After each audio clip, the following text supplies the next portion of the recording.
जय हिंद आप सभी को। ये आपका टास्क 11 है आरआरबी जेई सीबीटी 2 के लिए। आज 11 तारीख है और 22 तारीख को आपका एग्ज़ाम है।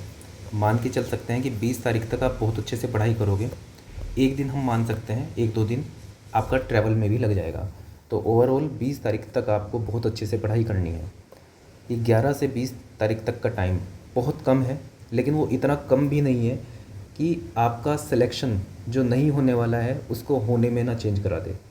और इसके अंदर इतनी ताकत भी है कि ये आखिरी के 10 दिन आपने अच्छे से नहीं पढ़ा तो अभी आपका सिलेक्शन होने वाला होगा तो उसको रोक भी सकता है। एक एक दिन बहुत इम्पोर्टेंट है। हर एक दिन आपको गेन करना है, हर एक दिन आपको अपनी सिलेक्शन के पास पहुंचना है। धीरे धीरे आपको सिलेक्शन के पास पहुंचना है। जो इस लाइन से ऊपर है सिलेक्शन की, वो नीचे भी गिर सकता है यहाँ पे, क्योंकि ये कंपटीशन है ओवरऑल। तो हर एक दिन आपको बहुत अच्छे से मेहनत करनी है। पहले आज आपको आपका टास्क 11 बताते हैं और उसके बाद थोड़ा सा मैं बात करूँगा कि आखिरी के दिन क्या आपको महसूस होगा और किस तरह से आपको चीज़ों को हैंडल करना है।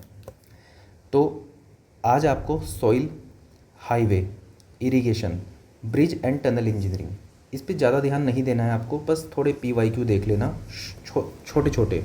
ऐसा नहीं है कि आप अलग से IS कोड याद करने लग जाओ, ब्रिज में कितनी रीइंफोर्समेंट क्या आती है। आपको डेप्थ पे नहीं पढ़ना है। जब भी कोई क्वेश्चन आए उसे देखो कि ये क्या इतना इजी क्वेश्चन है कि कोई भी कर देगा। अगर ऐसा है तो उसको याद कर लो। ऐसा क्वेश्चन है कि यार ये तो याद हो ही नहीं सकता, उसको तुरंत से छोड़ देना, क्योंकि अभी आपके पास 10 दिन बचे हैं। आप अगर एक साल पहले की बात करते तो मैं कहता सब कुछ करना है, लेकिन 10 दिन बचे हैं और आपने अगर बहुत कम पढ़ा है इस टाइप का टॉपिक, तो वैसे क्वेश्चन को ही ढूंढ के निकालना है आपको जो हर कोई बच्चा कर सकता है। आपको एक रिलेटिव कंपटीशन में हो आप, तो जो चीज़ हर बच्चे को आती है एटलीस्ट वो चीज़ तो आपको आनी चाहिए। जो आपका स्ट्रॉन्ग पॉइंट है वहाँ पर आप दूसरों से आगे निकलोगे, लेकिन आप एक लेवल ग्राउंड जहाँ पर हर बच्चा खड़ा है वहाँ पे आपको पहुँचना पड़ेगा। उसके बाद आप फिर स्ट्रॉन्ग पॉइंट से आगे निकलोगे। तो ये चारों चीज़ें आपको करनी है। इसके अलावा कल आपने कंप्यूटर पढ़ा था और करंट अफेयर के कुछ क्वेश्चन किए थे। आज आपको प्योरली, बिल्कुल प्योरली पॉलिटी पढ़ना है बहुत अच्छे से। जो भी चीज़ें याद नहीं है वो याद करनी है, इंपॉर्टेंट चीज़ें। जैसे फंडामेंटल राइट, आपको यही नहीं पता कि 14, 15, 16 क्या है। मैं ये नहीं कह रहा कि 14 के भी सभी क्लोज याद करो, 15 के सभी क्लोज याद करो। मैं सिर्फ इतना कह रहा हूँ कि एटलीस्ट पता तो हो इन चीज़ों के बारे में। अगर आपको पता है तो एक लेयर और डेप्थ में जाना।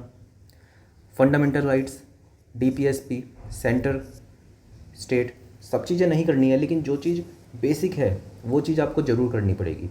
बेसिक कहाँ से पता चलेगा? PYQ से पता चलेगा। दूसरा, जो आप आज तक पढ़ते हुए आए हो उसको दोबारा से रिवाइज़ करना है, उसको पक्का करना है। ये आपका आज का टास्क है। तो आज आपको करंट अफेयर प्लस पॉलिटी और जो कंप्यूटर कल आपने पढ़ा था उसका एक हल्का सा रिवीजन, मैक्सिमम 15 से मिनट से आधा घंटा, बस इतना। तो कंप्यूटर का रिवीजन, करंट अफेयर, थोड़े से नए क्वेश्चन, पिछले का रिवीजन, और पॉलिटी बिल्कुल नए सिरे से पूरा का पूरा, कि पॉलिटी आपको फिर से पढ़ने का मौका नहीं मिलेगा, इस तरह से आपको पढ़ना है। तो ये आपका आज का टास्क है। अब थोड़ी सी और बात करते हैं, क्योंकि आपका एग्ज़ाम पास आ गया है। इस टाइम पे आपके अंदर एंग्जाइटी लेवल बहुत हाई होगा, सेल्फ डाउट बहुत हाई होगा। आपने पहले कभी पढ़ा हो या नहीं पढ़ा हो, सबके दिमाग में सिर्फ यही आ रहा होगा कि हमें कुछ भी नहीं आता है। कुछ लोगों को छोड़ दो जिनका कॉन्फिडेंस हाई है, क्योंकि वो बहुत पहले से तैयारी कर रहे हैं, बहुत अच्छे से तैयारी कर रहे हैं, उनके दिमाग में भी कई बार सेल्फ डाउट आ जाता है। ये बहुत नॉर्मल सी चीज़ है। तो अभी आपको 2 ग्राउंड पे लड़ना है। पहला ग्राउंड तो आपकी नॉलेज वाला ग्राउंड है, आपने जो पढ़ाई की है ये वाला ग्राउंड। जो दूसरा ग्राउंड है वो इंटेंजिबल ग्राउंड है। ये है नहीं एक्चुअल में। ये जो सेल्फ डाउट है, एंग्जाइटी है, ये सब चीज़ें क्या कर रही हैं, आपकी जो एफिशिएंसी है उसको कम कर रही हैं। ये चीज़ें आती हैं, जितना आप इन सबको चीज़ों को निकाल दोगे उतना आपका रिज़ल्ट बढ़ेगा। इस चीज़ के बारे में सोचोगे, रिज़ल्ट बढ़ेगा, एफिशिएंसी बढ़ेगी। इस चीज़ के बारे में सोचोगे, एफिशिएंसी कम होगी। और ये बिल्कुल फालतू की चीज़ है। बस दिमाग को ये यकीन दिलाना है कि ये चीज़ें तो आती ही हैं, इनसे कोई मतलब नहीं है। सेल्फ डाउट मेरा दूर हो जाएगा जब मैं बार बार पढ़ाई करूँगा। आपके मन में सेल्फ डाउट आ रहा है कि आपने कुछ नहीं पढ़ा, तो कुछ पढ़ लो। आपके दिमाग में आ रहा है कुछ नहीं पढ़ा, अब पढ़ लूँगा तो सिलेक्शन नहीं होगा। सिलेक्शन नहीं होगा ना। अगर नहीं पढ़ोगे सिलेक्शन नहीं होगा। पढ़ लो कुछ, क्या पता हो जाए सिलेक्शन। ठीक है। एक फिलोसफी गीता में भी लिखा है कर्म, और यहाँ पे है फल, बीच में आ जाता है फल की इच्छा। कर्म करोगे फल मिलेगा, कर्म जितना ज़्यादा करोगे उतने पास पहुँच जाओगे, जो आपका मन चाहा फल है आपको मिलेगा।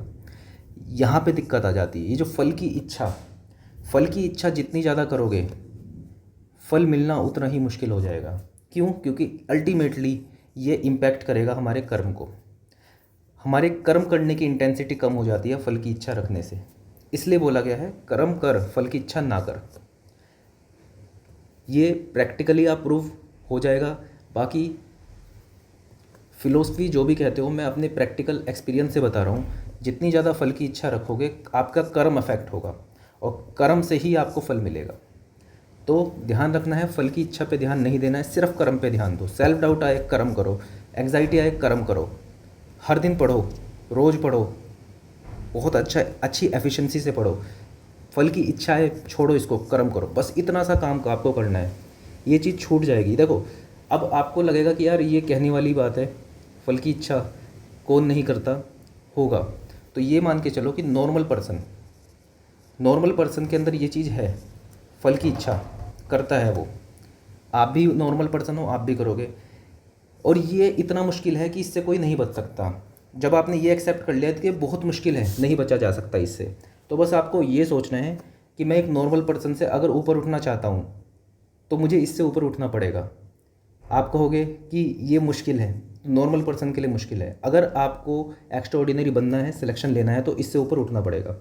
जब आप मान लोगे ये चीज़ कि ये मुश्किल है, ये हर कोई नहीं कर पाता, तो बस आपको एक मौका मिलेगा अपने आप को एक्स्ट्रा ऑर्डिनरी साबित करने का। अगर आप इस चीज़ से ऊपर उठ गए तो एक्स्ट्रा ऑर्डिनरी, सिलेक्शन से पहले आपका सिलेक्शन हो गया, एक्स्ट्रा ऑर्डिनरी पर्सन आप बन गए सिलेक्शन से पहले ही।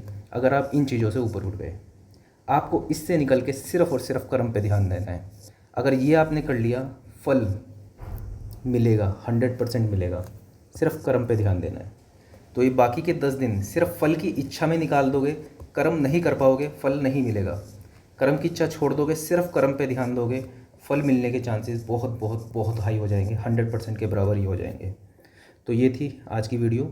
आई होप आप बहुत अच्छे से टास्क को कंप्लीट कर रहे होंगे, और लेगेसी बुक ग्रुप पर आप अपलोड कर ही देते हो, बहुत अच्छी बात है। तो ये टास्क 11 आपको कंप्लीट करना है, टास्क 12 में आपका फुल टेस्ट होगा, तो इसको अच्छे से पढ़ाई करना। So that's all for this video, thank you.